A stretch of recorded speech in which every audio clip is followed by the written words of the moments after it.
Hello, you wonderful people, and welcome to another episode of Crime Centric. This being a show where we talk about crime dramas that I watch. For today's episode, I'm going to talk about the latest episode of Walker. A lot of really interesting things went down in this episode, so let's break it down.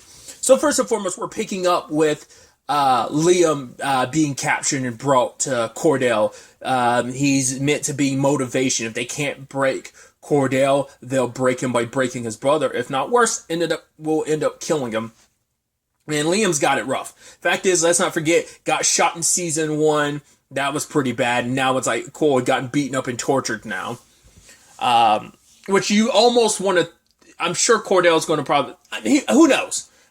You know that's going to start weighing on his head a little too much. It's just like, man, the people in my life getting hurt, almost dying. It's like, well, lost Emily, lost Hoyt. The fact is that my brother got shot and beat up, now tortured, just because, obviously because we're family, but it's just like I kind of inadvertently drag my family into this mess that I'm in. I don't know.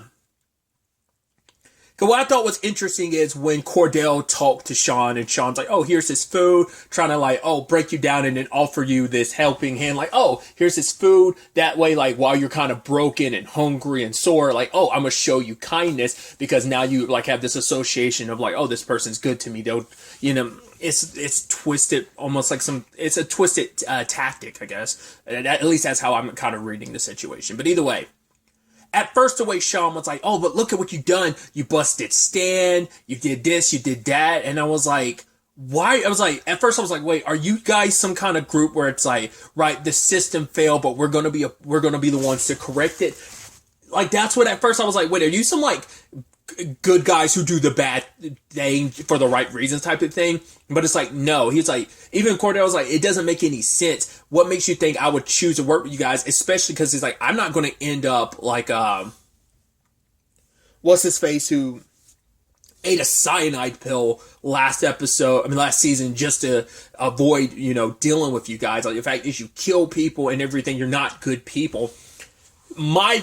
But then my thought, like the way the conversation shifted made me go like, okay, so are they implying like, right, the system is broken. Why not join us? Why not be a part of whatever it is that we're building? Like it almost sounded like he was saying like, we're the good guys. We're rebelling against a broken system, a system that failed you. That same system killed your wife because Stan was a part of that and he was corrupt and he was able to kind of get away for so long for what he did to Emily. So there is that element of, it does seem like that's at least the angle they're trying to go at it with Cordell. I don't know if that's how they really view it of like, right, we're the ones that's kind of been screwed over by the system, so we're screwing the system back over. We're looking out for ourselves and those connected to us. You could be a part of that. We could use someone like you on the inside.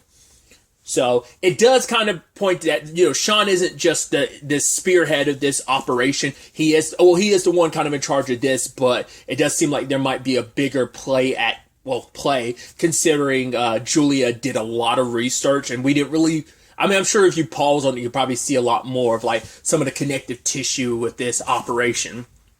I mean, jumping ahead a little bit, Sean's going by the end. I'm like, I don't think it ends with him. This is because, especially because they make such a point that a lot of Cordell moments throughout this episode is him remembering his training from being in the military that he kind of, being a Marine, that he applies here. So, and because they made that whole point of like last episode, like, oh yeah, you're the war hero. And so the fact is that they happen to have the same chemical stuff, that he was part of a unit that dealt with that in the past, you know, years ago. So I'm like, at first I'm like, his mentor has to be the one behind this. Like, the fact is they've got to be like planting that seed this early in advance that his mentor had to have gone like balls to the wall, like extremist or something. Whereas like it might be like a domestic terrorist type of thing of, we think we're the good guys because we're rebelling against this broken system type of thing. And I think his mentor, the one who taught him everything, I mean, even like the fact is he had the hat and everything, that I don't think that's just a Ranger thing. I think that is something like Walker adopted from him, because it's like, right, like I think a lot of who Cordell is, he got from like his mentor, like their colonel, like their SO, not SO, because that's significant other. I was treating it like in my head like a superior officer. It's CO, right? It's what Either way, yes, CO is in commanding officer. Okay, that's what I was looking for, not SO. I'm keeping that in there. So it just seemed like it lined up too perfectly because Cordell immediately recognized what it was that they had, and it's like, oh, this stuff is bad.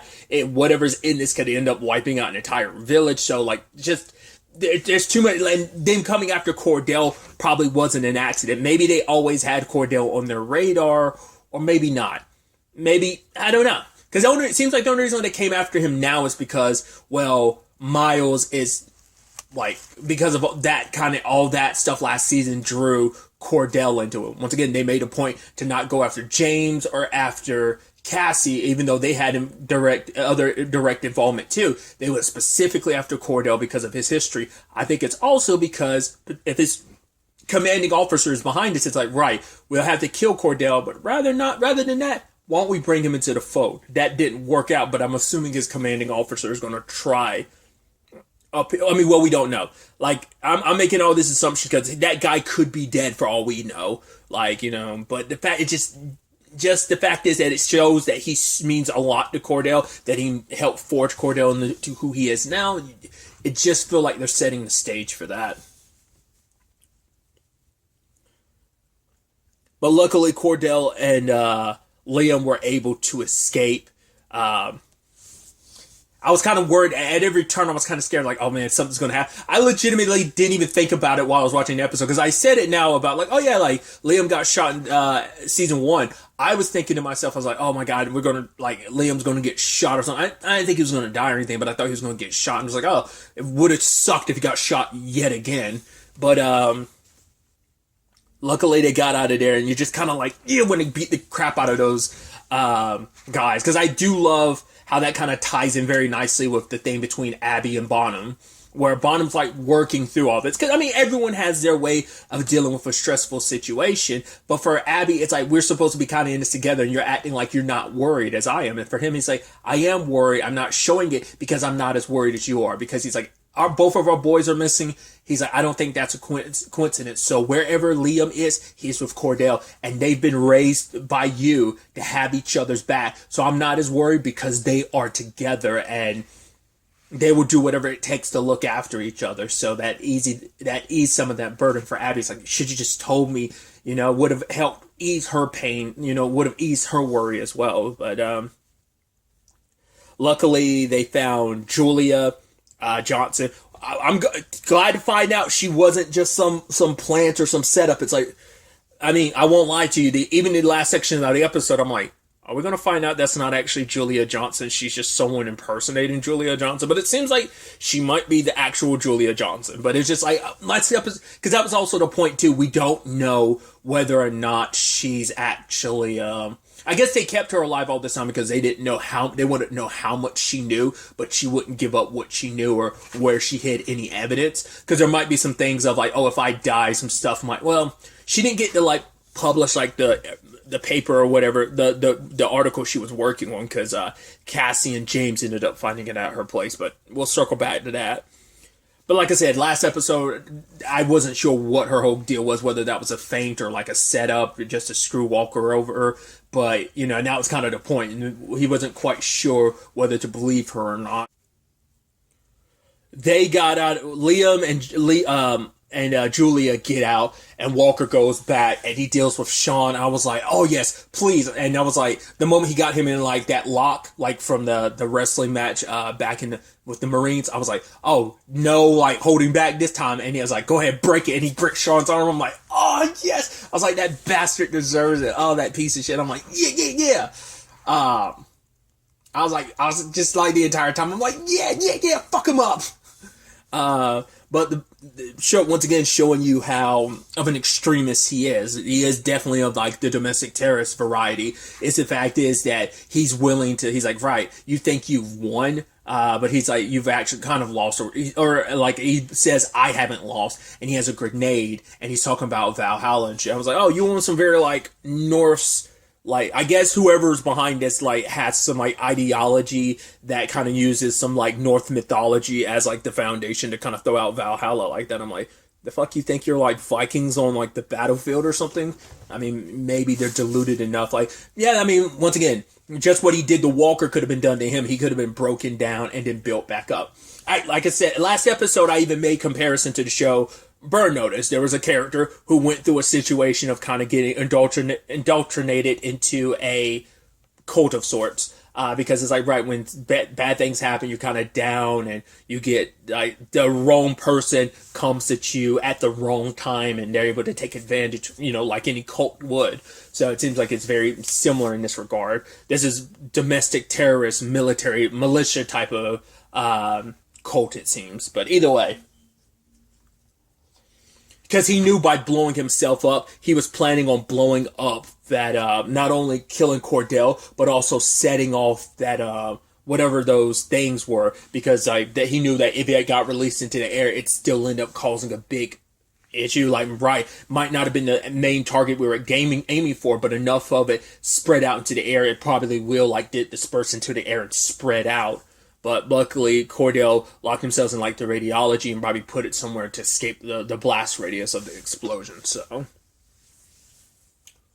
a little banged up, but it kind of all worked out on that front. And kind of on the other side of things, Cassie and James investigating this whole situation. Obviously, Cassie wants to go to Miles, but James is like, we got to go through the proper channels. And that's the problem when you have, like, two cowboys like Walker and Cassie working together, because at least Mickey balanced out Cordell, which Cordell's kind of balanced out a lot more, so he's not as much the cowboy as he was, but it's still somewhat there. And the fact is that Cassie did what she did this episode. It's understandable, too, considering the circumstances of these are the same people that came after Miles. Like, I knew I was right about Miles, but no one else, believed me. I seemed crazy. And she already went through this once with Miles. She wasn't about to go through this again with Walker, especially now that she, just like with Miles, she got to know his family. And same thing with Cordell. It's like, right, his kids, his parents, now also his brother, especially because his brother's dating her brother. So now it's like, no. There's too much involvement. We're family now. I got to look after my friend, my partner, my family. So she went above and beyond with the whole situation. I was like, of course you're going to get in trouble for it. But it's like, yeah, she's been through this before and she doesn't want to go through it again. I even love her being like, oh, Miles, you're looking really good, man. Like, when she saw him, because he pointed her towards Julia, because Julia tried to contact her, Miles some time ago, because she was actually on top of all this before Miles even got deeply rooted in all of this. So, and James is like, cool, if this was any other situation, I would take your badge right now, but I need you, so I'm going to make sure you stick close to me, because I'm going to have to keep my eyes on you. So she's like, yeah, I'm willing to accept any consequences. He's like, stop with the martyrdom. So we'll see if she ends up suffering any of those ramifications later, but it is an understandable situation that she was just desperate to get Cordell and, like, Liam back, because if this was any, like, she literally went through this to extreme lengths with Miles as well, so of course she'd go to such lengths for Cordell as well, so makes a lot of sense for her character.